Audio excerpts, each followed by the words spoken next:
आज या ठिकाणी महाराष्ट्रातील नामवंत गायनाचार्य आमचे भजन सम्राट भजन महर्षी मोरे माऊली, तसेच आदरणीय हरिभक्त परायण गतीर बाबा, तसेच आदरणीय हरिभक्त परायण सचिन महाराज यांच्या सर्वांच्या कुशल मार्गदर्शनाखाली आणि सुंदर पखवाज वादक दादा तुमचं नाव मला माहित नाही, गोरक्ष महाराज वा एकदा टाळी वाजवा या गायनाचार्य मृदंगाचार्य करता। फार सुंदर गायनाचार्य मृदंगाचार्य आज मला मिळालेले आहेत, ज्यांची सुंदर साऊंड सिस्टीम आहे। दादा तुमचं देखील नाव मला माहित नाही, पण फार गोड सिस्टीम या ठिकाणी आहे। या सिस्टीम करता देखील मनापासून धन्यवाद। चोपदार वादक असेल, विनेकरी बाबा असेल, समस्त टाळकरी माळकरी वारकरी झेंडेकरी फडकरी या सगळ्यांच्या विद्यमानं चालू असलेला हा कीर्तन महोत्सव आणि त्यातील आजची शेवटची काल्याची कीर्तनाची सेवा माझ्यासारख्या पामराकडे आली आहे। आज गोकुळीच्या सुखा अंतपार नाही लेखा, बाळकृष्ण नंदाघरी आनंदल्या नरनारी।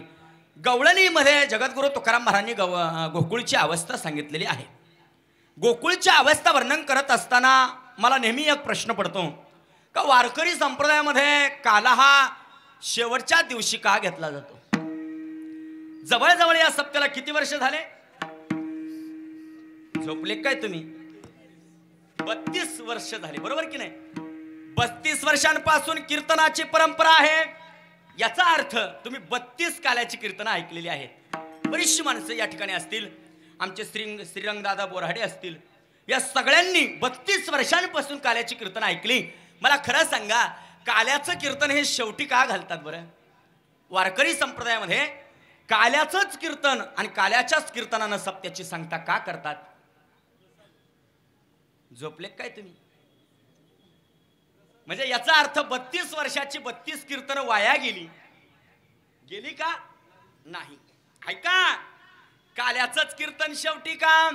मला एक सांगा, विटाव्यामध्ये तुम्ही प्रपंचात हटला, विटाव्यामध्ये तुम्ही इस्टेट कमवली, विटाव्यामध्ये तुम्ही बंगले बांधले, गाड्या घेतल्या, नोहे बंगल्यावर बंगले चढवले, विटाव्यामध्ये भरपूर इस्टेट कमवली, पण मेल्यानंतर विटाव्यामधून तुम्ही कोणती वस्तू घेऊन जाणार आहात? नामसंकीर्तन। वा, आणखीन जवळ चला, तुमच्या घरामध्ये सोन्याच्या विटा असतीलही, तुमच्या घरामध्ये पैसा असेलही, मला माहिती आहे तुमचं सोन्यावरती प्रेम नाहीये, नक्कीच नाही, खुशाल माना हलवतात, नाही म्हणतात। मग आता कीर्तन झाल्याच्या नंतर या ठिकाणावरून तुम्ही बाहेर पडलात आणि बाहेर पडल्याच्या नंतर तुम्हाला 2 मूर्त्या सापडल्या, एक प्रभू रामचंद्रांची आणि दुसरी रावण महाराजाची। आता तुम्ही कोणती मूर्ती उचलाल? रामाची। किती विश्वास आहे त्यांचा, त्यांचं सोन्यावरती प्रेम नाहीये, मला माहिती आहे। म्हणून रामाची मूर्ती पितळाची आहे आणि रावणाची सोन्याची आहे। आता कोणती उचलाल? तरी रामाची। बघा बर का, माऊलीच्या समोर खोटं बोलू नका, खोटं बोलायचं नाही, रावणाचीच उचलाल, मला माहिती, पण तरी रामाची म्हणताय ना, काही हरकत नाही। मग आता कीर्तन झाल्यानंतर श्रीरंग महाराज, जेवढ्या महिलांच्या गळ्यामध्ये सोन्याचे डाग आहेत, हे सगळे डाग माझ्याकडे गोळा करून द्या, मी त्या आळंदीला घेऊन जातो। अव तसं नाही महाराज, मी नेणार नाही, काही हरकत नाही, काही सावरू नका, काय हरकत नाही, मी नेणार नाही। पण एक सांगू का, माणसाचं सगळ्यात जास्त प्रेम हे धनावरती असतं। तुम्ही खोटं बोला, खरं बोला, काही बोला धर्ममंडपामध्ये, पण माणसाचं सगळ्यात जास्त प्रेम हे सोन्यावरतीच असतं।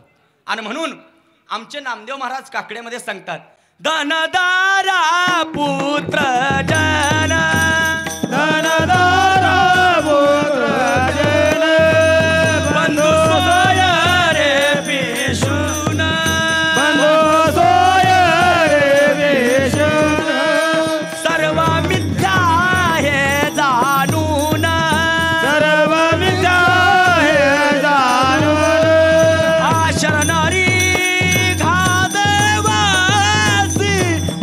धनदारा पुत्र जन।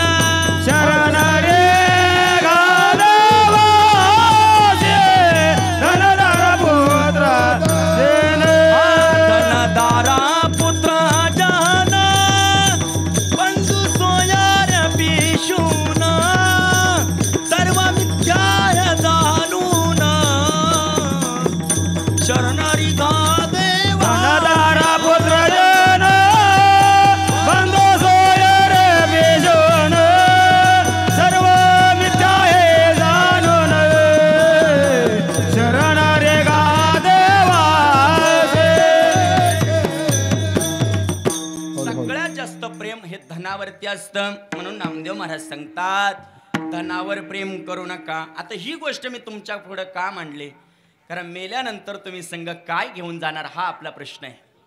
प्रश्न विसरू नका. मेल्यानंतर विटाळ्यामधून तुम्ही काय घेऊन जाणार हा जर प्रश्न विचारला तर इथे एकाचंही उत्तर येणार नाही, काहीच येणार नाही, मला माहिती आहे. पण मी बोलू का, 32 वर्ष तुम्ही काल्याची कीर्तनं ऐकली. काल्याच्या कीर्तनामध्ये ती वस्तू तुम्हाला दरवर्षी पाहायला मिळते. जवळजवळ 32 वर्ष ती वस्तू तुम्ही डोळ्यानं पाहताय, ती मंडपामध्ये लटकवलेली आहे.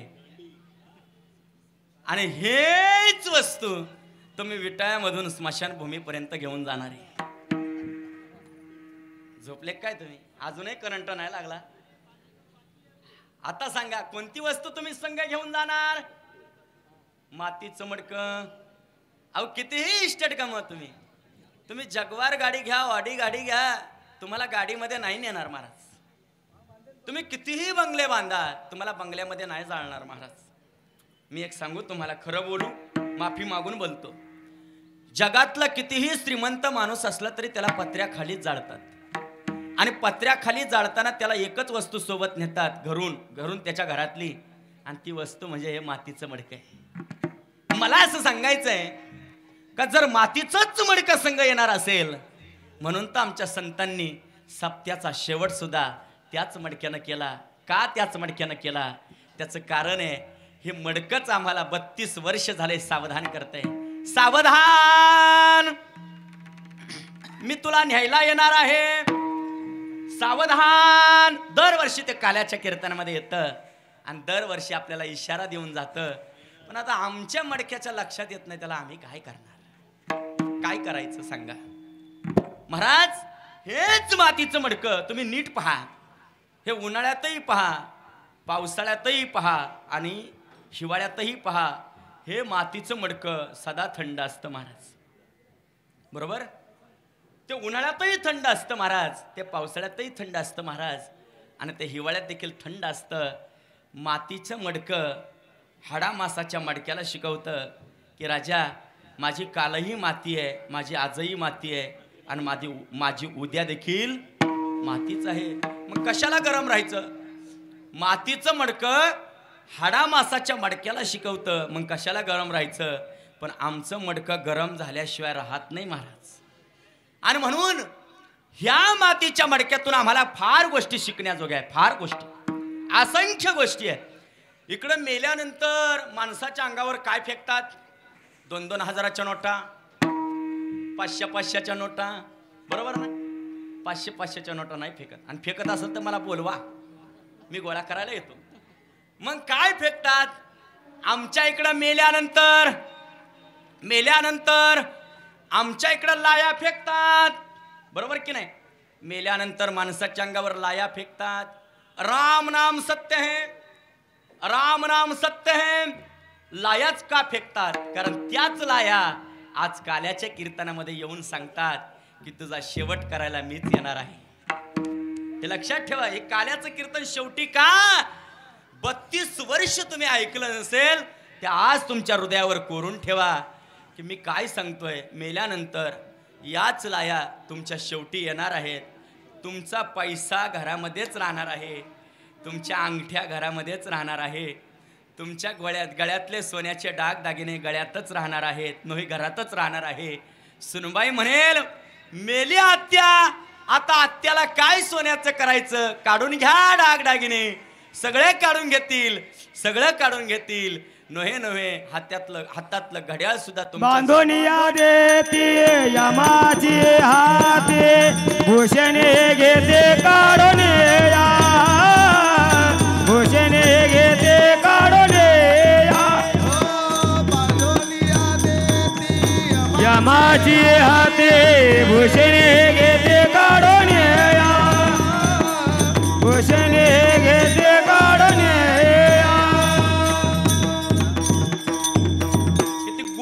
समर्पक प्रमाण दिला. टाळी वाजवा एकदा त्यांच्याकरता. वा. बांधोनिया देती यमाची हाती, सगळे बांधून देतील तुम्हाला. असं बांधून देतात, पद्धतशीर बांधतात. बघा तुम्ही नीट पहा, पद्धतशीर बांधतात. आणि बांधल्याच्या नंतर जो मेलाय तो शांत पडलेला असतो, शांत पडलेला असतो. माणसानं जीवन जगायचं जर असेल तर गावरान ज्वारीसारखं जगावं, हायब्रिडासारखं कधी जगू नये. हायब्रिड कळतं ना तुम्हाला? हायब्रिड अशी जात आहे, शेतकरी राजाला लवकर समजेल का ती हायब्रिड म्हणत असतं मला कुणीच वाढवलं नाही, माझा मीच वाढलो, माझा मीच मोठा झालो. आणि मी करता करता अवकाळी वादळ येतं, अवकाळी पाऊस पडतो. त्या अवकाळी पावसामध्ये ते हायब्रिड असं खाली थोबाडावर उलथडून पडतं. पण एक जात असते गावरान ज्वारीची, तिचं कणीस तुम्ही नीट पहा, शेतकरी राजाला लवकर समजेल ते गावरान ज्वारीचं कणीस असं वाकलेलं असतं. आणि ते कणीस बळीराजाला शेतकऱ्याला सांगत असतं, हे बळीराजा, या काळ्या आईनं मला वाढवलं, या शेतकरी राजानं मला वाढवलं आणि म्हणून मी त्याच्या पाया पडतो. ती गावरान ज्वारी सांगते आणि ती वाकून असते. म्हणून ऐका, कितीही वादळ आलं, कितीही अवकाळी पाऊस आला तरी ती ज्वारी खाली पडत नाही, कधीच पडत नाही, ती वाकलेली असते. महापुरे झाडे जाती तेथे लवाळे वाजते, येथे लवाळे वाजते, येथे लवाळे वाजते. झाडे जाती तेथे लवाळे वाजते, तेथे लव्हाळी वाजती, तेथे लव्हाळी वाजती. महापुरे झाडे जाती, तेथे लवाळे वाजते, तेथे लवाळे वाजते, तेथे लवाळे वाजते. महापुरे झाडे जाती,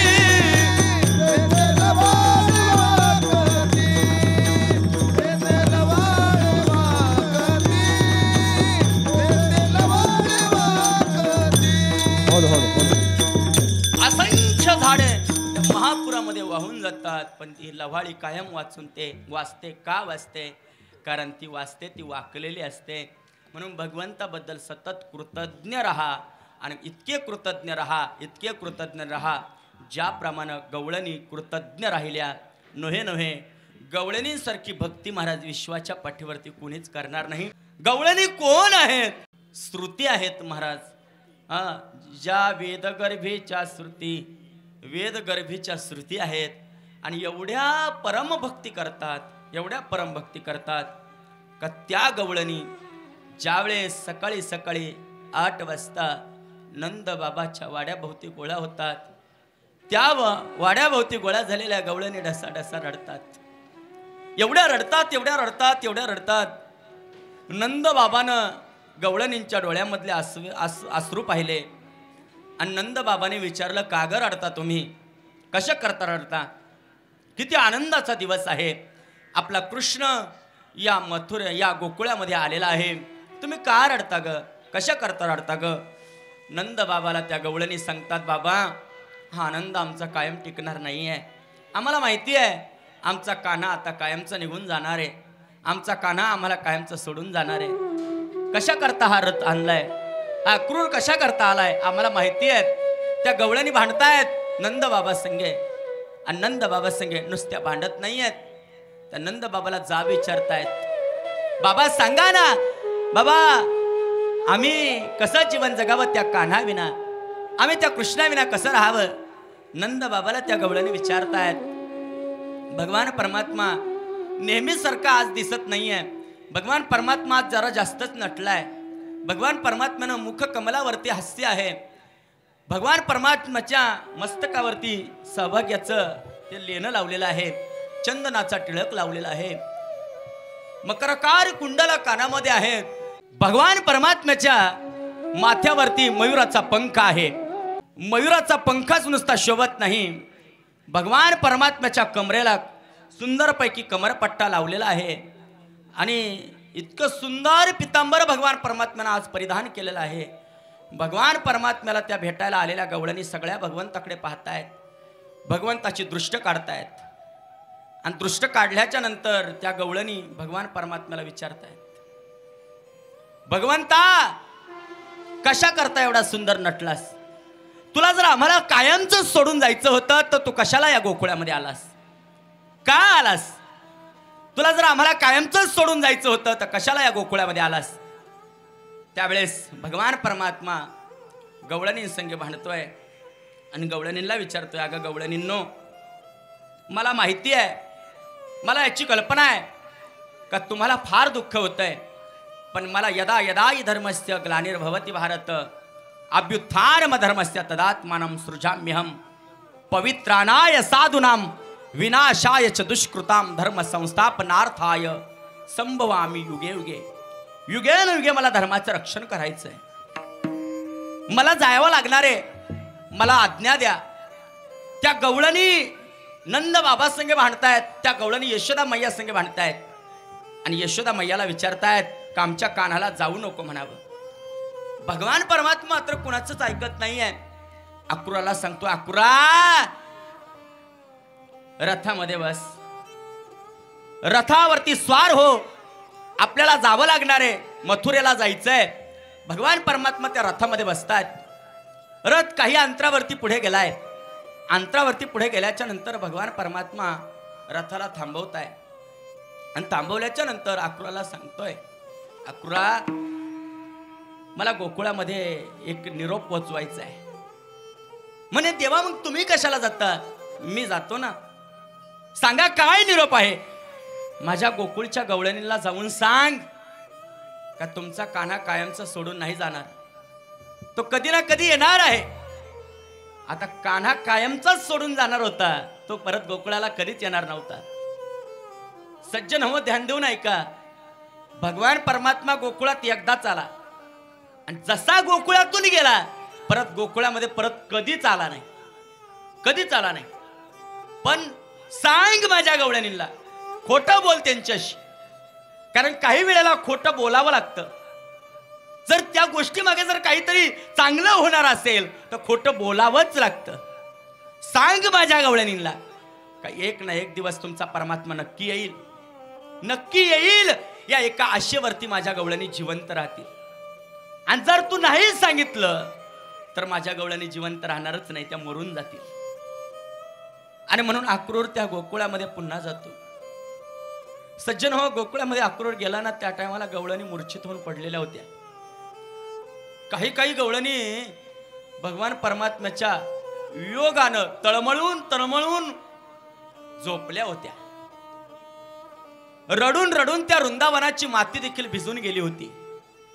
त्या गवळणींच्या जवळ ज्यावेळेस भगवान परमात्मा जातो त्यावेळेस एक गवळण, तिचं नाव होतं चित्रलेखा, ती भगवान परमात्म्याचं चित्र काढत होती. एवढं सुंदर तिनं चित्र काढलेलं होतं, एवढं सुंदर. भगवान परमात्म्याला तिनं मुखकमल काढलेलं होतं. भगवान परमात्म्याच्या माथ्यावर तिनं सुंदर मयुराचा पंख काढलेला होता. भगवान परमात्म्याचं एवढं सुंदर नयन तिनं काढलेले होते, एवढं सुंदर चित्र काढलं होतं. पण तिच्याकडून एक गोष्ट काढायची राहिली होती आणि ते म्हणजे पाय काढायचे राहिले होते. आणि म्हणून अक्रूराने विचारला, कागा गवळणी, तू भगवान परमात्म्याला हात दाखवलेस, भगवान परमात्म्याला बासरी दाखवली, भगवान परमात्म्याला सुंदर मुख कमल दाखवलं, पण तू पाय का काढले नाहीस ग? का काढले नाहीस? तुला काढता येत नाही का पाय? मी सांगू का तुला?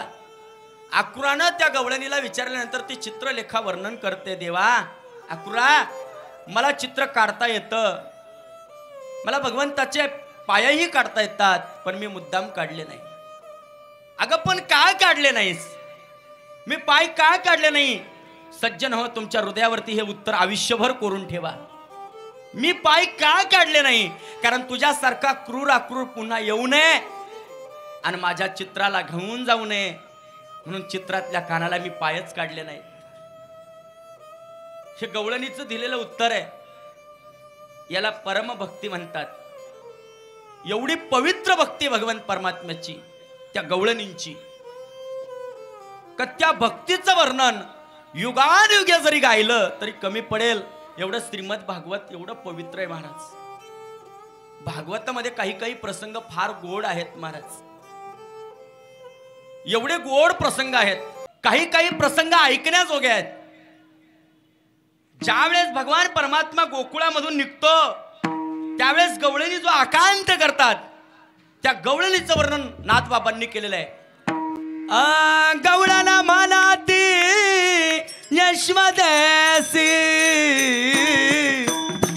कोठे गे सावळा गवळण म्हणते यश देला कोठे गे सावळा आकारथ शृंगारीला सांगे व मजला कारथ शृंगारेला सांगे ओ मगला क्रूरा उभा आसे बाई गे साजने या नंदाचे अंगणे मिळाल्या गवळणे या नंदाचे अंगणे मिळाल्या गवळणे या नंदाच्या अंगणी मिळाल्या या नंदाचे अंगणे मिळाल्या गवळणे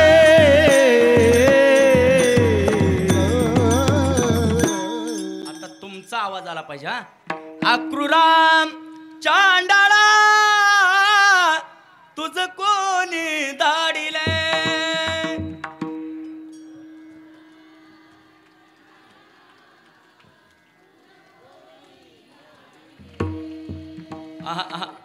अक्रूराम चांडाळा तुझ कोणी दाडिले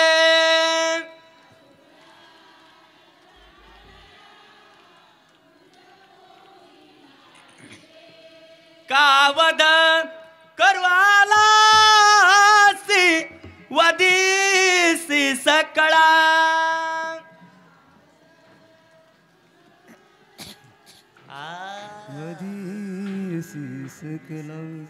वा कशी तरी खंडाळ्याच्या घाटाला गाडी पोचली काही हरकत नाही. अवघड गवळणे पण नक्की पाठ करा. या नंदाच्या अंगणी मिळाल्या गवळणी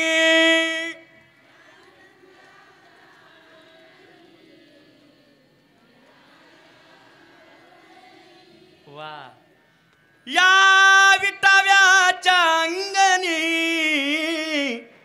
मिळाल्या गवळणी सगळ्या गवळणी. आता नका म्हणू आता नका बस 2 तास आपलं हेच चालं ना. आता पुढच्या वर्षी एक काम करा काल्याचं कीर्तनच तुम्ही करा मी घरी खाली बसतो.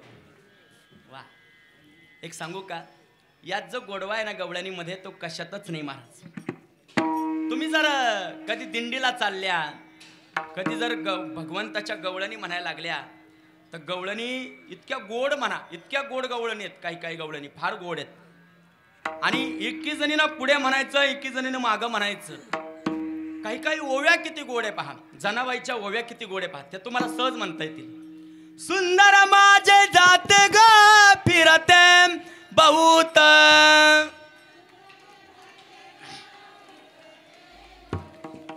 ओव्या गाऊ कौतुके तू ये रे बा विठ्ठला तू ये रे बा विठ्ठला तू ये रे बा विठ्ठला आ ये रे बा तू ये रे बा विठ्ठला ये रे बा विठ्ठला तू ये रे बा विठ्ठला ये रे बा विठ्ठला तू ये रे बा विठ्ठला ये रे बा विठ्ठला तू ये रे बा विठ्ठला. आता तुम्ही म्हणा सासू आणि सासरा दिरतो तिसरा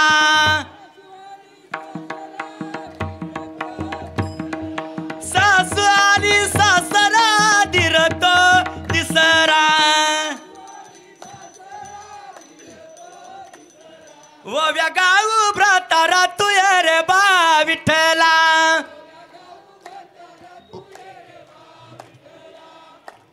सासऱ्याचं नाव घ्यायचं म्हटल्यावर त्यांच्या अंगावर काटा येतो, बरोबर की नाही? आता हाच आवाज यांचा ऐका. सासू आणि सासरा दिरत तिसरा. वा अरे वव्या गाव भ्रातारा तू रे बा विठ्ठला, तू रे बा विठ्ठला, तू रे बा विठ्ठला, ये रे बा विठ्ठला, तू रे बा विठ्ठला, ये रे बा विठ्ठला, तू ये रे बा विठ्ठला, ये रे बा विठ्ठला, तू रे बा विठ्ठला, ये रे बा विठ्ठला, तू ये रे बा विठ्ठला. भगवान परमात्म्याला गवळणींचा आवाज आवडायचा, इतक्या गोड गवळणी म्हणायच्या आणि गवळणी भगवंताला आळवायच्या. देवा विनंत करतो आम्ही तुला, नको नेऊ भगवान क्रूरा, नको नेऊ भगवान आक्रूरा, नको नेऊ भगवान आक्रूरा, नको नेऊ भगवान आक्रूरा, नको नेऊ भगवान आक्रूरा, नको नेऊ भगवान. वृंदावनेच्या सकळ जीवासी, वृंदावनेच्या सकळ जीवासी, देवळ जीवना नको नेवो भगवान आक्रूरा, नको नेवो भगवान आक्रूरा, नको नेवो भगवान आक्रूरा, नको नेवो भगवान भगवान. नको नेऊ भगवान क्रूरा, नको नेऊ भगवान. भगवान परमात्म्याला विनंती करायच्या त्या गवळणी महाराज. काय गोड आवाज होता त्यांचा. मी तुम्हाला कशा करता सांगितला हा प्रसंग का गवळणींची भक्ती परमभक्ती आहे महाराज, एवढी श्रेष्ठ भक्ती आहे महाराज. आणि म्हणून गवळणींना भगवान परमात्म्याला विनंती केली महाराज. आणि गवळणीन करताच मी काय सांगतो ऐका, भूलोकावरती परमात्मा अवतार घेतो तो कुणा करताही घेत नाही, गवळणीन करताच देवाला. आणि गवळणींना सुख देऊन गेला. भगवान परमात्मा का आले, कशा करता आले, याचं फार गोड चिंतन आहे. विठ्ठल भगवान परमात्मा कशा करता आले, का आले, गोकुळामध्ये का आले, का आले, याचं एक सुंदर चिंतन तयार होतं महाराज. का आला देव, देव कशा करता येतो. यदा यदा हि धर्मस्य ग्लानिर्भवति भारत, जब जब होय धर्म की हानी. राम ज्या वेळेस धर्मावरती ग्लानी येते त्यावेळेस भगवान परमात्मा अवतार घेतो. ऐका आता इथं जन्म शब्द नाहीये, जन्म शब्द नाहीये, अवतार शब्द आहे. मग अवतार कशा करता, देवाचा जन्म होत नाही महाराज, देवाचा अवतार होतो महाराज. अव हे उपसर्ग आहे आणि तृतरती धातू आहे. अव म्हणजे खाली येणे आणि तृतरती म्हणजे तारून नेणे. खाली येऊन जो विश्वाला तारून नेतो त्याला भगवंत असे म्हणतात. अवतार कशा करताय, भगवान परमात्म्याचा अवतार विश्वाला तारण्या करताय महाराज. आणि म्हणून तो युगानुयुगे कुणाच्या ना कुणाच्या रूपानं अवतार घेतोच महाराज, कुणाच्या ना कुणाच्या रूपानं. तो कलियुगामध्ये छत्रपती शिवाजी महाराजांच्या रूपाने येईल, तो कलियुगामध्ये धर्मवीर संभाजी महाराजांच्या रूपाने येईल. तो कुणाच्या ना कुणाच्या रूपाने अवतार घेतो आणि धर्माचं रक्षण करतो. तुका म्हणे धर्म रक्षावयासाठी, तुका म्हणे धर्म रक्षावयासाठी, तुका म्हणे धर्म रक्षावयासाठी, तुका म्हणे धर्म रक्षावयासाठी. हा देवा सही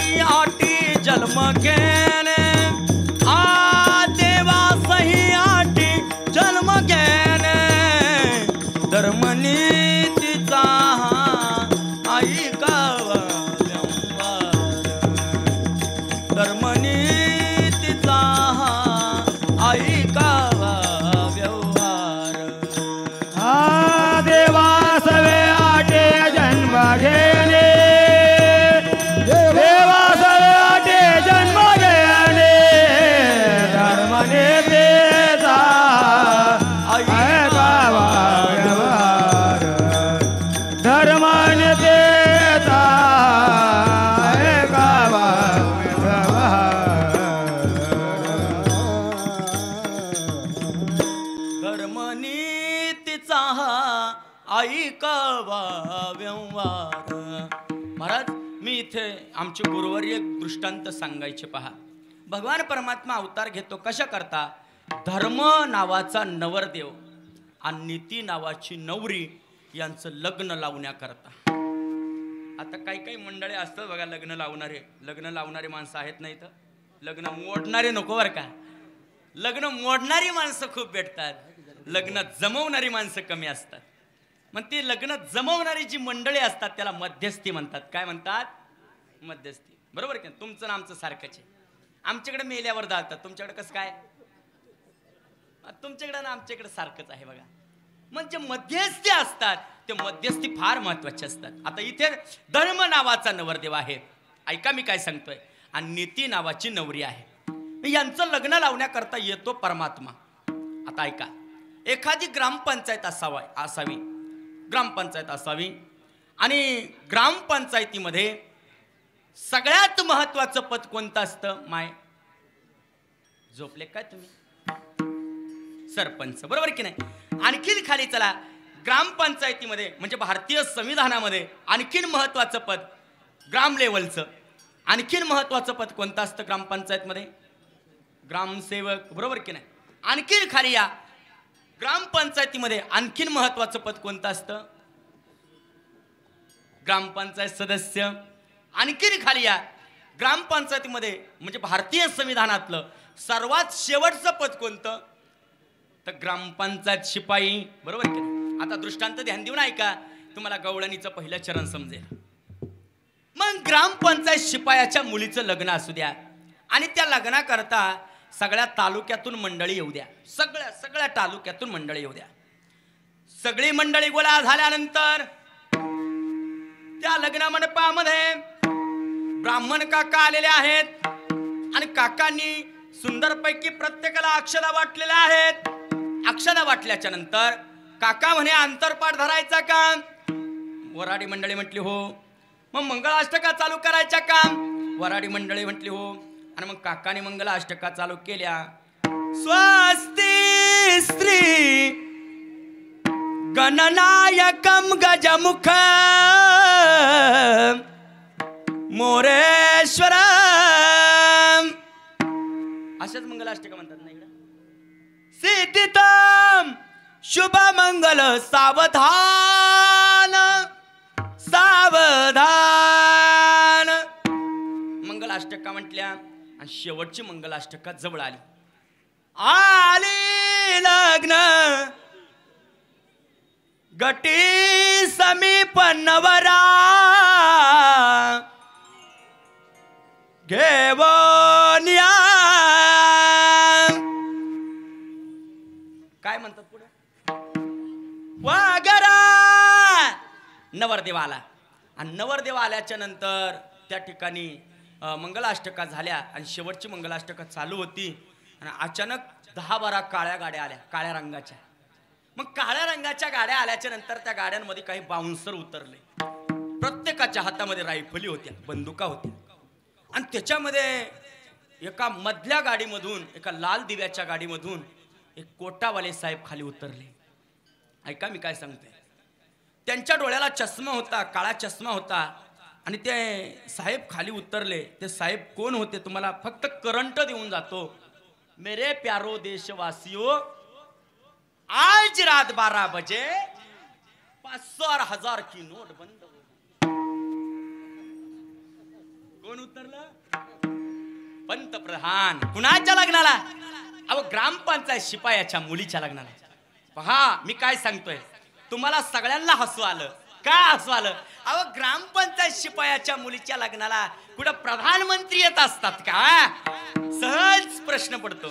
अगदी तसंच नवल इथं अनंत ब्रह्मांडाचा नायक, अनंत ब्रह्मांडाचा मालक पण तुमच्या आमच्या सामान्य जीवा करता कुठं जन्माला येत असतो का?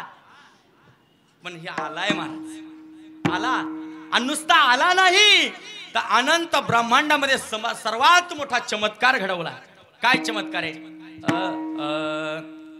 अनंत ब्रह्मांड उदरी, अनंत ब्रह्मांड उदरी, अनंत ब्रह्मांड उदरी, अनंत ब्रह्मांड उदरी. अरे हा बालक नंद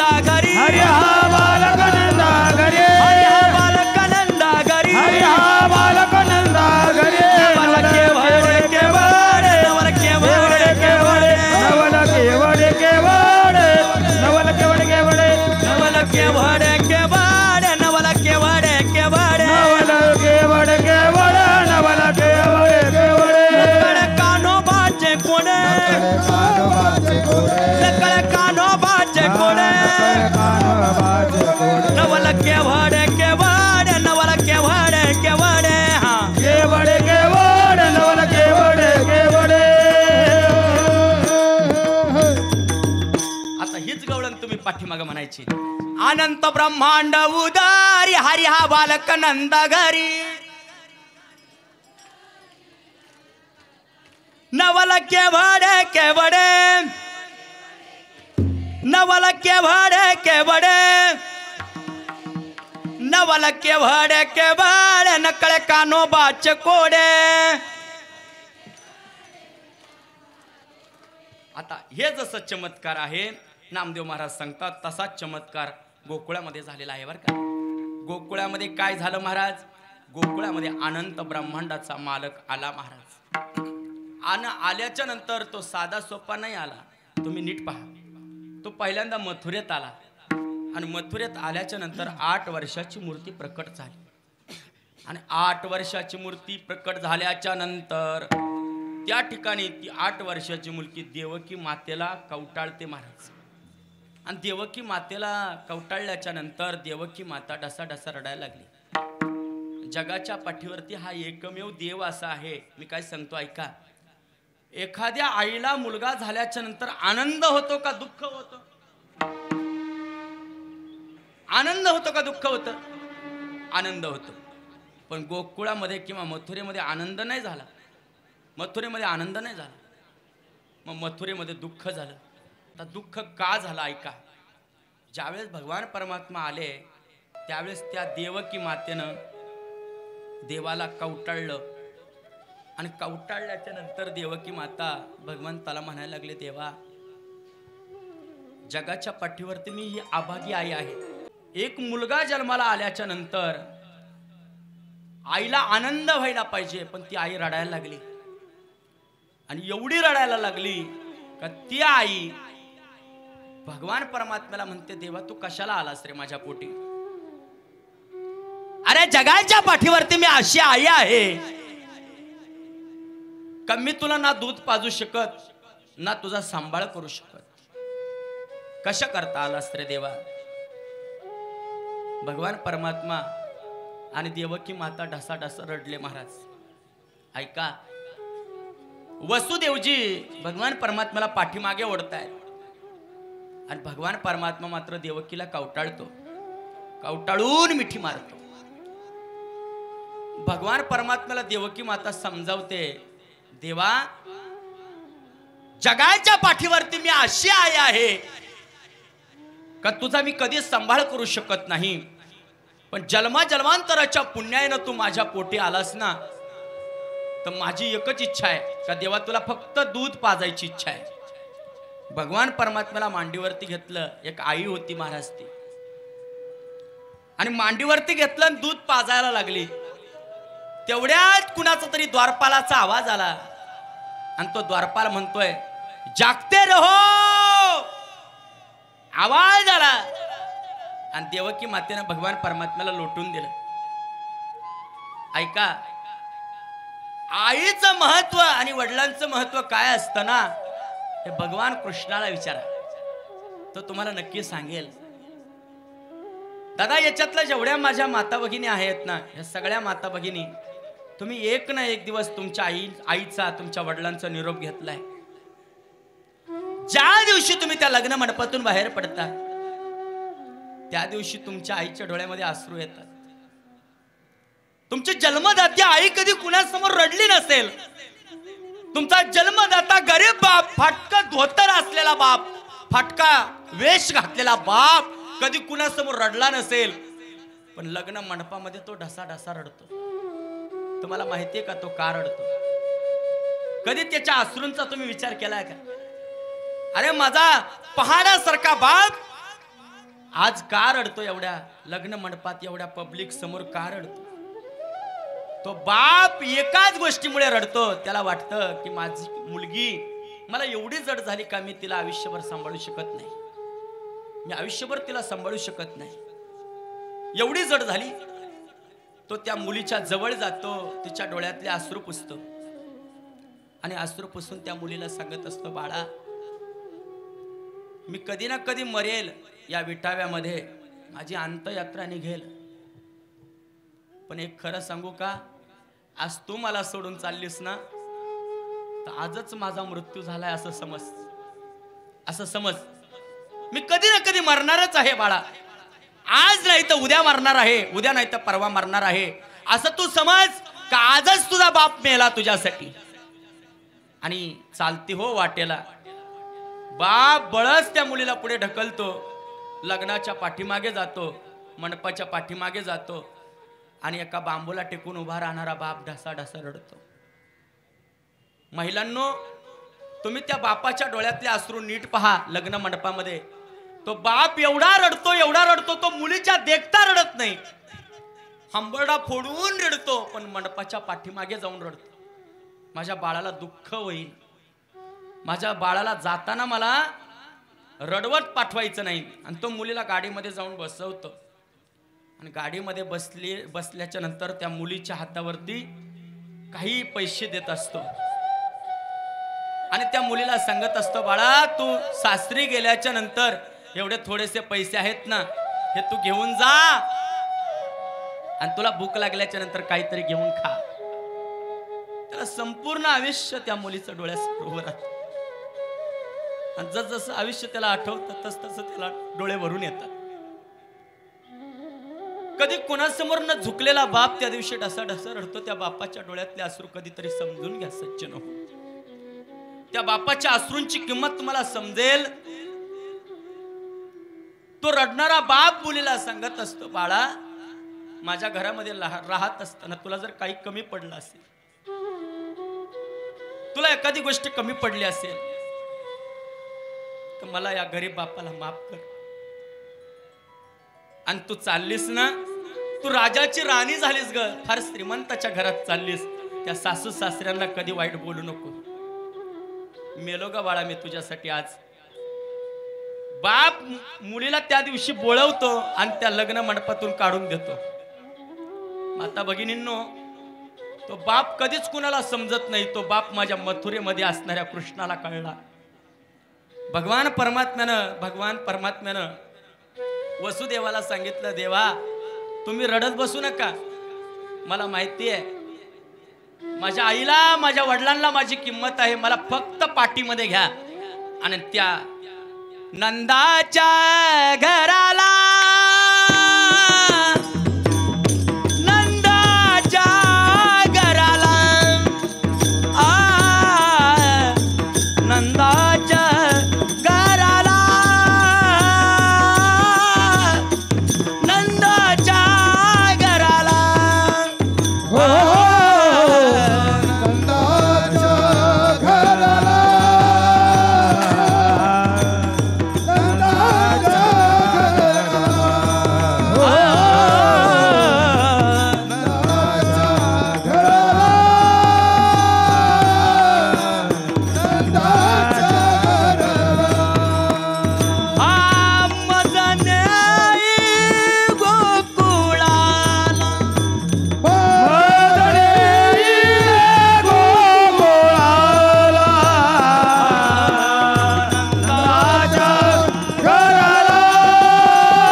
उचललं पाठीमध्ये ठेवलं. त्या यमुनेच्या डोहातून निघाले.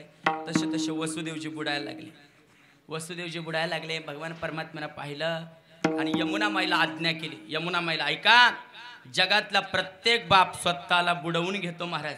स्वतः प्रपंचामध्ये या मुंबईमध्ये काम करताना मुलाबाळांकरता स्वतःच्या प्रपंच करता स्वतःला बुडवूनच घेतो. प्रत्येक बाप बुडवून घेतो.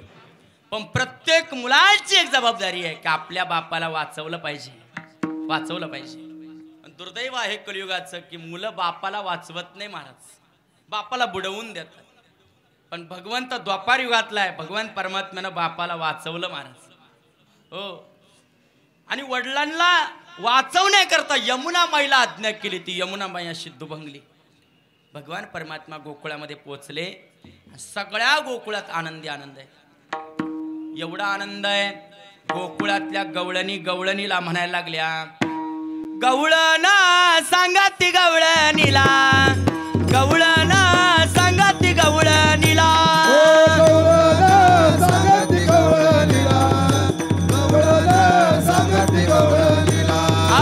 गवळण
मागच्या गवळणी म्हणतच नाही काय करावं यांना ग बाई. म्हणा ना पाठीमाग. हा एका धावती एकी पुढे एका वाटी सुंट वडे. गवळला सांगती गवळणीला गवळला सांगती गवळणीला.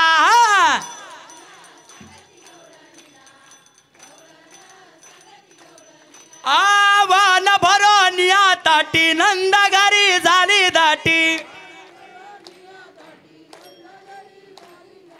काय म्हटले वान गेला का काय. मोकळे म्हणा असं मोकळे मनानं म्हणा. हा वान भरोनिया ताटी नंदा घरी झाली दाटी. गवळण सांगती गवळणीला गवळण सांगती गवळणीला. गवळण सांगती गवळणीला गवळण सांगती गवळणीला. गवळण सांगती गवळणीला गवळण सांगती गवळणीला. गवळण सांगती गवळणीला गवळण सांगती गवळणीला. वा किती गोड म्हटल्या माय. तुमच्याच करता मोठ्यानं टाळी वाजवा. वा एक सांगू का असे गायक असे चाल म्हणणारे जर भेटले ना तर 1 वाजेपर्यंत नाही 3 वाजेपर्यंत सुद्धा कीर्तन करू आपण. काय सुंदर गायक आहे महाराज. असं गोकुळामध्ये आनंदी आनंद आहे सगळ्या गोकुळात. आनंद को आनंद भयो जय कन्हैया लाल की जय कन्हैया लाल की जय कन्हैया लाल की. हो आनंद रे आजी आनंद रे आजी. सगळा आनंदी आनंद आहे मला सगळ्या वृंदावनामध्ये. भगवान परमात्मा अवताराला आले कृष्ण गोकुळे जन्मला. दुष्टा चळकाप सुटला. एकाला मात्र दुःख आहे महाराज. आनंद गोकुळाला आहे. किती आनंद आहे आजच्या गवळणीच्या पहिल्या चरणात. गोकुळीच्या सुखा गोकुळीच्या सुखा गोकुळीचा सुखा गोकुळीचा सुखा. गोकुळीचा सुखा गोकुळीचा सुखा गोकुळीचा सुखा गोकुळीचा सुखा. अंत पार नाही रे का अंत पार नाही रे का. बाळकृष्णानंद घरी बाळकृष्णानंद घरी बाळकृष्णानंद घरी बाळकृष्णानंद घरी. अंत पार नाही लेखा अंत पार नाही लेखा. बाळकृष्णानंद घरी बाळकृष्णानंद घरी बाळकृष्णानंद घरी बाळकृष्णानंद घरी. गोकुळीच्या सुखा अंत पार नाही लेखा अंत पार नाही लेखा अंत पार नाही लेखा. गोकुळाच्या सुखा अंत पार नाही लेखा अंत पार नाही लेखा अंत पार नाही लेखा. पहिल्या चरणामध्ये जगद्गुरु तुकाराम महाराजांनी वर्णन केलं किती गोकुळाच्या सुखाला अंतपार नाही लेखा. किती आनंद झाला किती आनंद झाला. याचं जर वर्णन करायचं ठरलं तर आजच्याच गवळणीमध्ये फार छान वर्णन केलं. किती आनंद आहे गोकुळाला. एवढा आनंद झाला एवढा आनंद झाला 4,500 वर्षानंतर आज आपल्याला आनंद होतोय. त्यावेळेस त्या गवळणीला किती आनंद झाला असेल. किती सांगू मी सांगू कुणाला किती सांगू मी सांगू कुणाला आज आनंदी आनंद झाला आज आनंदी आनंद झाला आज आनंदी आनंद झाला हो किती सांगू मी सांगू कुणाला किती सांगू मी सांगू कुणाला आज आनंद आनंद झाला आज आनंद आनंद झाला आज आनंद आनंद झाला किती सांगू मी सांगू कुणाला किती सांगू मी सांगू कुणाला आज आनंदी आनंद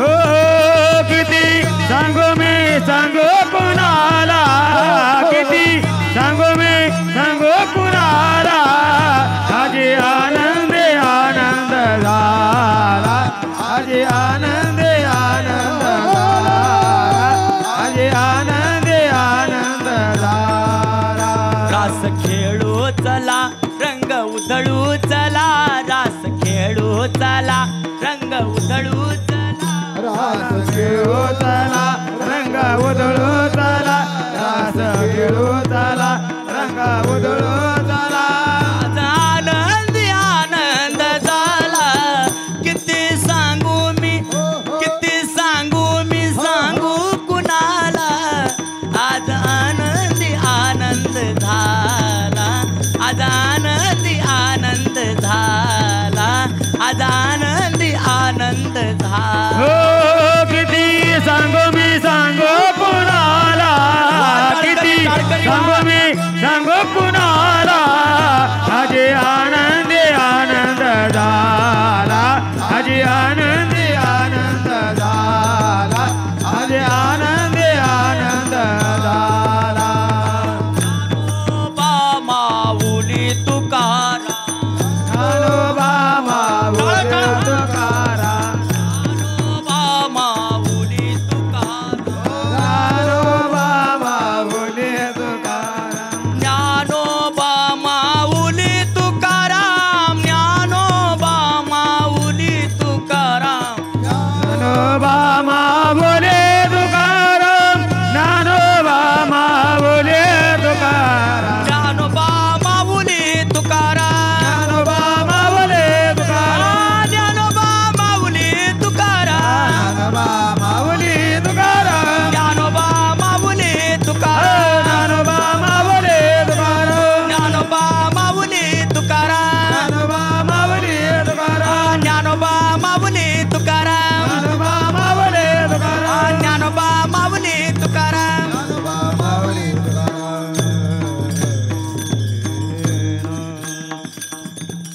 सगळ्या गोकुळामध्ये आनंदी आनंद आहे किती आनंद आहे किती सांगू मी सांगू कुणाला सांगता येत नाही एवढा आनंद आहे एवढा आनंद आहे का तुकोबर आहे त्याच आनंदाचं वर्णन आजच्या अभंगाच्या दुसऱ्या चरणात करतात बाळकृष्ण नंदागारे बाळकृष्ण नंदागारे बाळकृष्ण नंदागारे बाळकृष्ण नंदागारे हा बाळकृष्ण नंदागारे आनंदला नर नारी आनंदला नर नारी बाळकृष्ण नंदा घरी आनंदला नरे आनंदला नर नारे बाळकृष्ण नंदा घरे बाळकृष्ण नंदा घरे बाळकृष्ण घरी आनंदला नर नारे बाळकृष्ण नंदा घरी आनंदला नर नारे आनंदला नर नारे बाळकृष्ण नंदा घरे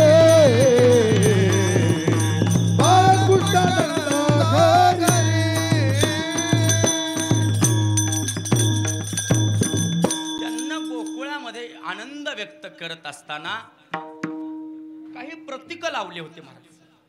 प्रतीक, आनंदाचं प्रतीक काय असतं? मी रात्री सांगितल्याप्रमाणे आनंदाचं प्रतीक असतं रांगोळ्या काढणं, आनंदाचं प्रतीक असतं गुढी उभारणं. तर गोकुळामध्ये त्यांनी गुढ्या उभारल्या महाराज. आनंद झाला म्हणून गुढिया तोराने करती कथा गाती गाणे, गुढिया तोराने करती कथा गाती गाणे, गुढिया तोराने करती कथा गाती गाणे, गुढिया तोराने हो करती कथा गाती गाणे. हा बाळ कृष्ण नंदा घरे आनंदाल्या नार नारी, बाळकृष्ण नंदा घरी आनंदाला नर नारे, बाळकृष्ण नंदा घरी आनंदाल्या नार नारी, बाळकृष्ण नंदा घरी आनंदाला नर नारे, बाळकृष्ण नंदा घरी आनंदाल्या नर नारी, बाळकृष्ण नंदा घरी आनंदाला नर नारे, बाळकृष्ण नंदा घरी आनंदाल्या नर नारी, बाळकृष्ण नंदा घरी आनंदाला नर नारे, बाळकृष्ण नंदा घरी आनंदाल्या नर नारी, बाळकृष्ण नंदा घरी आनंदाला नर नारे. तो आनंद व्यक्त करत असताना प्रतीक असतं गुढी उभारणं. गुढ्या उभारल्या, रांगोळ्या काढल्या. तुकोबराय फार छान वर्णन करतात. नोहे नोहे भगवंताचं रूप पाहायला त्या आल्या आणि आईसी गलबल झाली दासी जनी हेल घाली. भगवान परमात्म्याचं मुख कमल पाहण्याकरता त्या गवळणी जेव्हा आल्या त्याने भगवंताचं रूप पाहिलं. बाबा देवाचं ते सुंदर बाल स्वरूप त्यांनी पाहिल्याच्या नंतर त्यांचं मन तुका म्हणे छंदे, तुका म्हणे छंदे, तुका म्हणे छंदे, तुका म्हणे छंदे, तुका म्हणे छंदे, तुका म्हणे छंदे, तुका म्हणे छंदे, तुका म्हणे छंदे. हा मने मोहिले गोविंदी, मने मोहिले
पुंडलिक वरदा हरी विठ्ठल श्री ज्ञानदेव पंढरीनाथ भगवान की जय माऊली ज्ञानेश्वर महाराज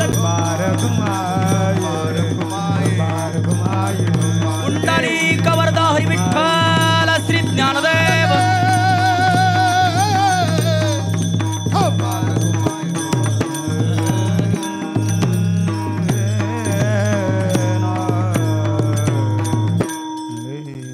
गोकुळीच्या सुखा अंत पार नाही लेखा बाळकृष्ण नंदाघरी आनंदल्या नरनारी गवळणीचा सरळसळ भावार्थ मी तुमच्या समोर ठेवलेला आहे.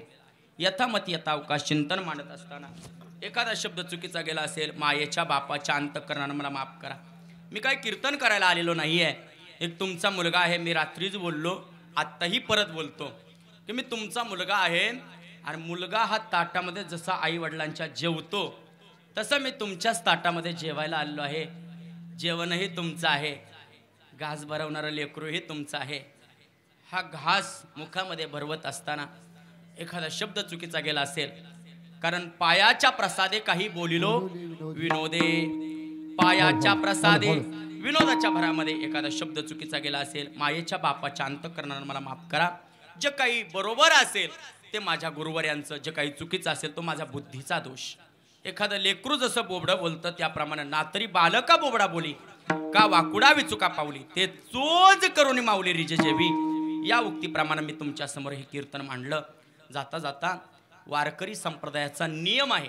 हा नियमानं बांधलेला संप्रदाय आहे. बाकीचे संप्रदाय नियमानं बांधलेले नाहीत. मला बाकीच्यांवरती टीका करायची नाही. मला फक्त एकच सांगायचं आहे का वारकरी संप्रदाय हा नियमानं बांधलेला आहे. म्हणून आमच्या वारकऱ्यांची कंबर बांधलेली असते कीर्तनामध्ये. मला एकाने विचारलं तुम्ही कमराच का बांधता. म्हटलं आम्ही मुंडकी बांधतो. तुम्हाला करायचं काय. नियम आहे महाराज. फेटा घालूनच कीर्तन करावं. उपरनं बांधूनच कीर्तन करावं. तद्वत वारकरी संप्रदायाचा नियम आहे. चरित्र ते उच्चारावे केले देवे गोकुळी. गोकुळामध्ये जे भगवान परमात्म्यानं केलं त्या चरित्राचं आज उच्चारण करायचं असतं.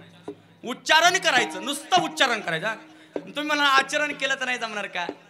अरे भगवान परमात्म्याचं आचरण तुमच्या आमच्यासारख्यानं करू नये महाराज. का करू नये. त्या चरित्राचं आज उच्चारण का करायचं. आचरण केलं तर नाही जमणार का. जमत नाही महाराज. तुम्ही म्हणा भगवंताचं आचरण. एकानं मला सांगितलं महाराज भगवान परमात्म्यानं किती बायका केल्या. म्हटलं 16,108. म्हटलं मी 2 केल्या तर नाही जमणार का. म्हटलं करून पाय. काय हरकत नाही करून पाय. 2 पाय काय. भगवान परमात्म्यानं 12 गाव अग्नी गिळला महाराज. किती झोपले काय तुम्ही. भगवान परमात्म्यानं 12 गाव अग्नी गिळला. किती 12 गाव अग्नी. आपल्याला उजबत्तीचा चटका सहन होत नाही हो. आणि आपण भगवंताची बरोबरी करायला पाहतो. देवे विचारले स्वकरे मे देने तुमचे ने गोने नो चलावे. तुमचे ने गोने नो चलावे. देवे उचलेले स्वकरे मे देने तुमचे ने गोने नो चलावे. तुमचे ने गोने नो चलावे. भगवंताच्या चरित्राचं उच्चारण करायचं. किती गोड प्रमाण दिलं बाबांनी. अगदी तद्वत देवाच्या चरित्राचं उच्चारण करायचंय. चरित्र भगवंताचं किती गोड आहे पहा. भगवान परमात्म्याचं चरित्र इतकं गोड आहे महाराज. त्या गोकुळामध्ये भगवान परमात्म्यानं चोरी नाही केली. लोक म्हणतात देवानं चोरी केली. चोरी नाही केली.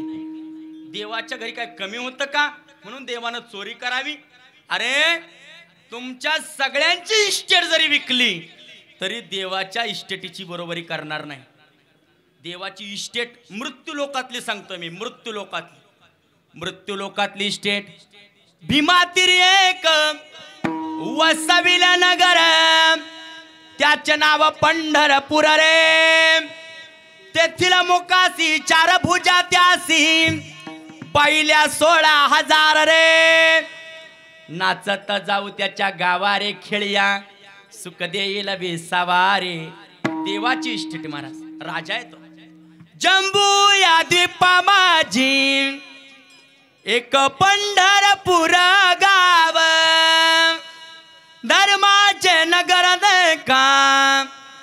विठू पाटील त्याचे नाव. पाटील आहे तो सार्वभौम पाटील आणि तो असा तसा पाटील नाही महाराज. एका गावचा पाटील नाही, संपूर्ण अनंत ब्रह्मांडाचा पाटील आहे. म्हणून विठुरायाची मूर्ती पहा तुम्ही, हातामध्ये काठी आहे, काळी शाल अंगावरती आहे आणि भगवान परमात्मा पाटील म्हणून उभा आहे पंढरपुरामध्ये. आणि असा पंढरीचा पाटील, त्याचं मुख कमल गवळणींना नुसतं पाहिलं. गवळणी स्वतः चोरी करायला सांगायच्या देवाला, आमच्या घरी कमीत कमी चोरीच्या निमित्तानं देवाचं मुख कमल पाहता येईल. आणि चोरी कृष्णाने नाही केली, चोरी गवळणींना केली महाराज. लोक म्हणतात कृष्णानं चोरी केली, कृष्णानं चोरी केलीच नाही महाराज, चोरी गवळणींना केली. कुणाची? भगवान परमात्म्याच्या रूपाची. त्या गवळणी भगवान परमात्म्याकडे नुसत्या पाहायच्या. पाहिल्याच्या नंतर त्याची मुरली वाजायची. मुरली पाहिली, भगवंताचं मुख पाहिलं का कानाला त्या म्हणायच्या, पाहिला पाहिला नंदाचा नंदन म्हणा.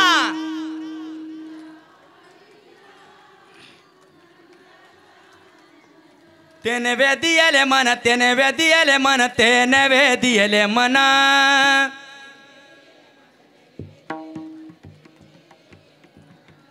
पाहिला पाहिला नंदाचा नंदन.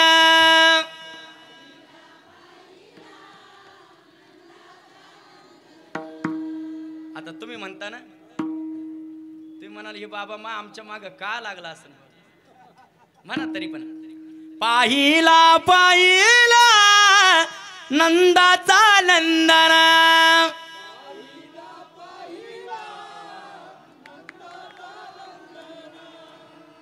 पाहिला पाहिला नंदाचा नंदन. असं काही कवायना म्हटले बिचारे.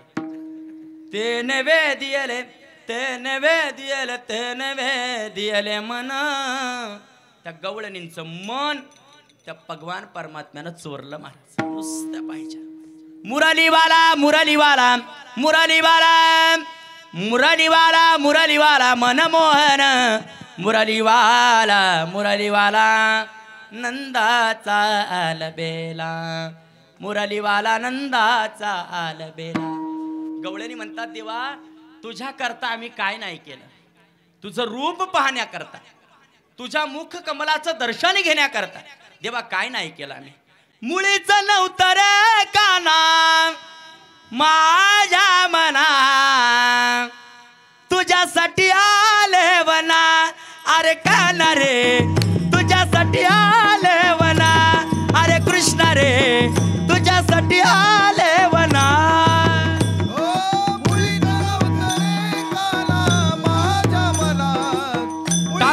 टाळी टाळी टाळ.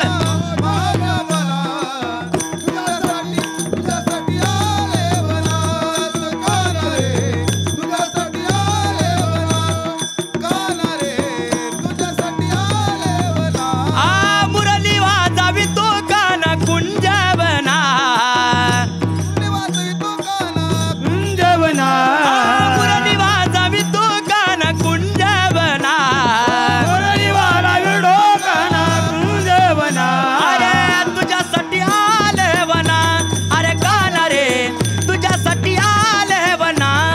कृष्ण रे तुझ्यासाठी आले वना. रे तुझ्यासाठी आले वना. अरे काना रे तुझ्यासाठी आले वना.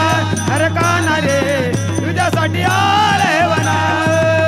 तुझ्यासाठी सोडिले घरदार, तुझ्यासाठी सोडिला संसार.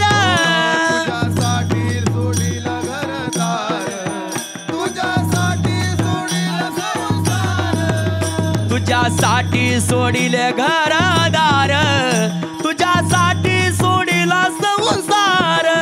तुझ्यासाठी सोडिले घरदार, तुझ्यासाठी सोडिला संसार. मुरली वाजवी तू गान कुंजवना. मुरली वाजवी तू गान कुंजवना.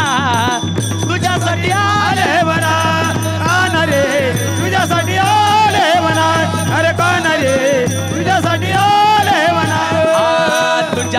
तुझ्यासाठी केल्या मी एकादशी तुझ्यासाठी राहिले उपवासी तुझ्यासाठी केली एकादशी तुझ्यासाठी राहिला उपवासी मुरली वाजवी तू गान कुंजवना तो गाणा कुंजवना मुरली वाजवी तू गान कुंजवना मुरली वाजवी तो गाणा कुंजवना तुझ्यासाठी अरे काना रे तुझ्यासाठी आले म्हणा अरे काना रे तुझ्यासाठी आले म्हणा असं कसं देवाचा देव टकडा देव एका पायाने लंगडा असं कसा देवाचा देव टकडा देव एका पायाने लंगडा कसा देवाचा देव टकडा देव एका पायाने लंगडा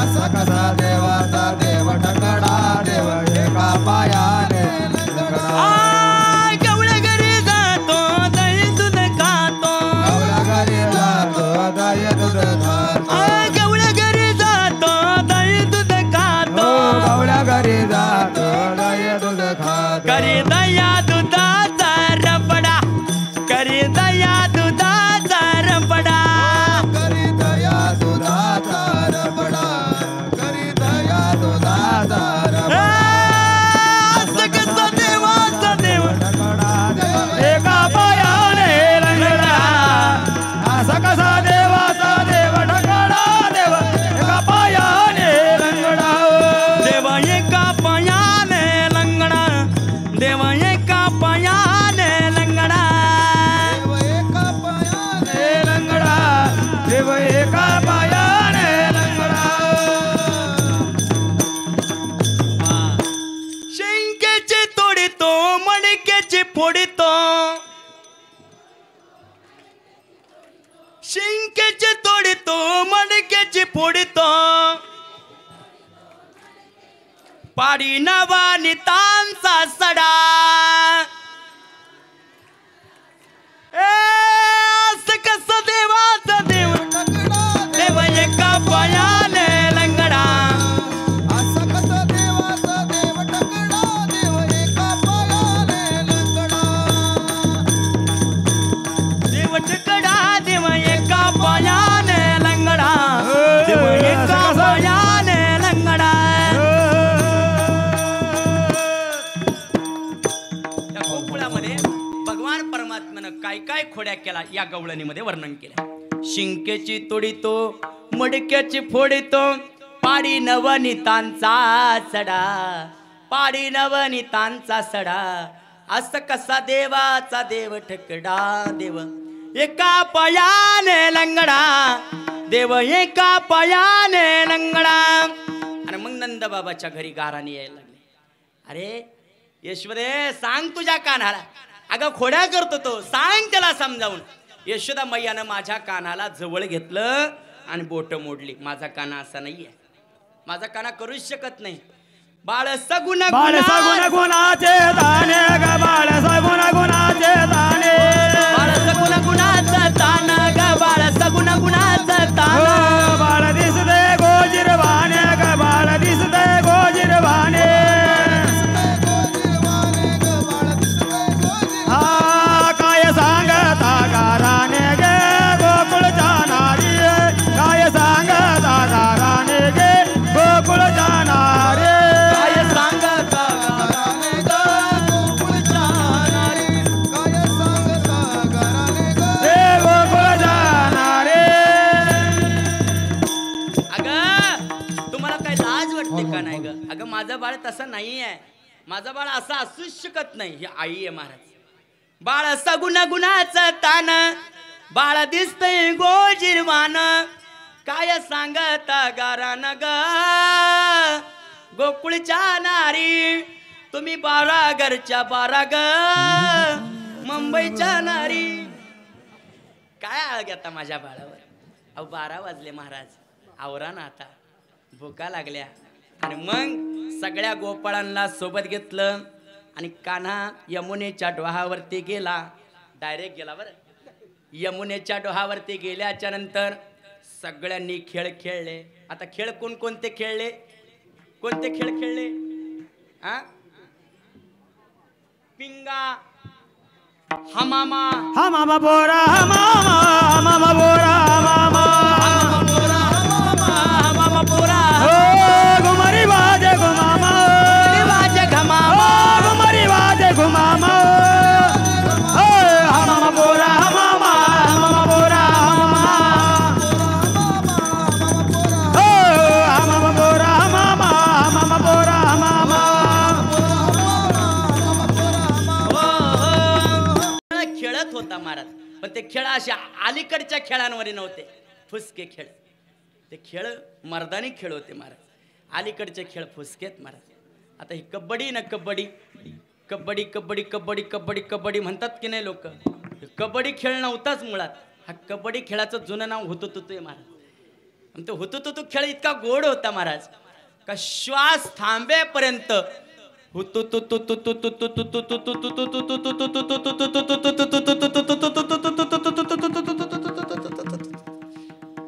रेल्वेवानी तर नॉन स्टॉप म्हणावं लागत होतं. एकदा का दम गेला का आऊट झाला.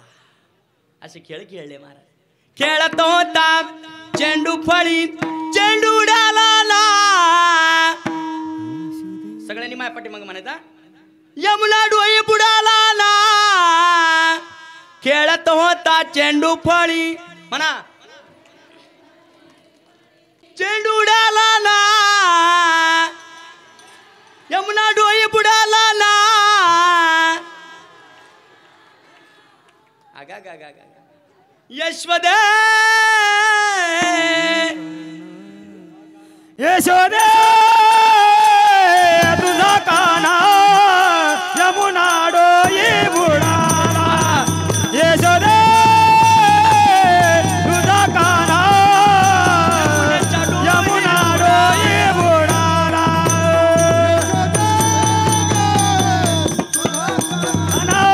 यमुना डोई बुडाला. यशोदे तुझा काना यमुना डोई बुडाला. आवाज दिला, पेंध्यानं आवाज दिला, यशवदे ऐक यशवदे. आता जशी गवळण आहे तशीच चाल लावली बरं का. हाक मारली या गवळणीमध्ये, असं नाही हळूच नाही हाक मारली. यशवदे तुझा काना, अजिबात नाही. यशवदे जसं गवळण असेल तशी चाल असावी, जसा प्रसंग असेल तसं बोलावं.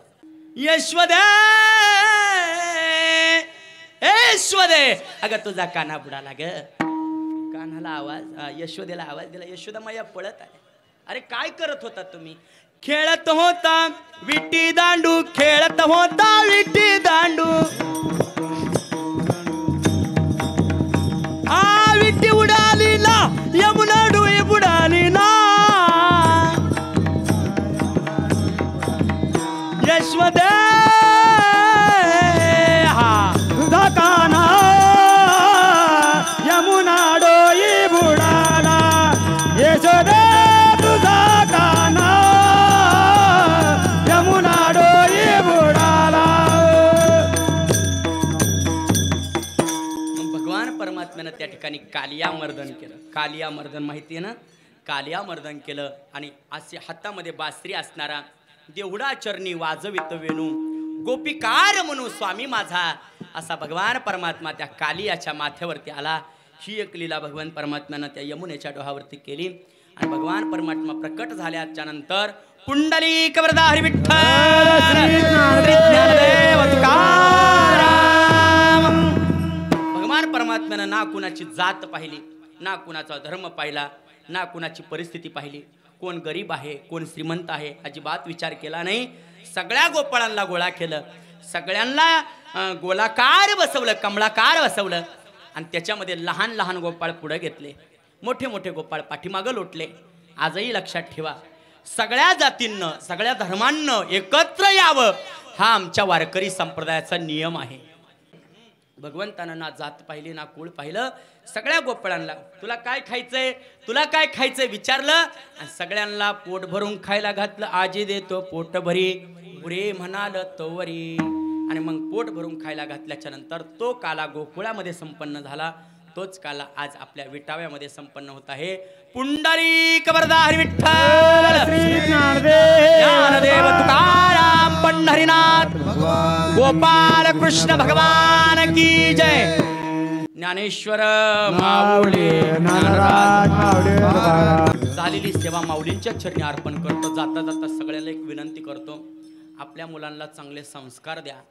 भले आपला मुलगा नाही काही शिकला तरी चालेल, पण प्रत्येकानं आपल्या मुलाला वारकरी बनवा. वारकरी याच्याकरता आळंदीमध्ये धर्मवीर छत्रपती संभाजी महाराज वारकरी शिक्षण संस्था आहे.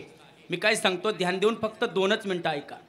धर्मवीर छत्रपती संभाजी महाराज वारकरी शिक्षण संस्था आहे. आणि त्या वारकरी शिक्षण संस्थेमध्ये माझ्या मंडळी हरिभक्तपरायण प्रतिभाताई महाराज कोकाटे आणि मी स्वतः मुलांना आणि मुलींना वारकरी शिक्षण देत असताना एखाद्या मुलाची परिस्थिती नसेल, एखाद्या मुलाला आईबाप नसेल, त्या मुलाला विना रुपया म्हणजे एकही रुपया न घेता विना मोबदला त्या मुलांना आम्ही सांभाळतो.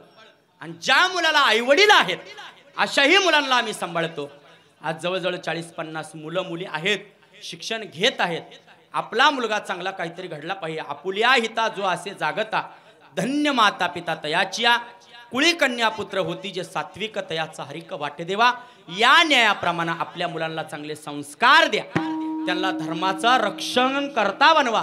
आपला धर्म जगवा, धर्म टिकवा. हिंदू धर्म की जय, सनातन धर्म की जय. विठ्ठल जय जय विठ्ठल. गेलांब विले दुरी होतो दिघाचे मेवरे तुम्ही वारी दुईकडे मुख पसरवणे गडे वाहाच्या धारा घरी दुहीच्या कोपरा तुम्ही वारी दुईकडे मुख पसरवणे हा गडे कंठी धरिला कृष्ण.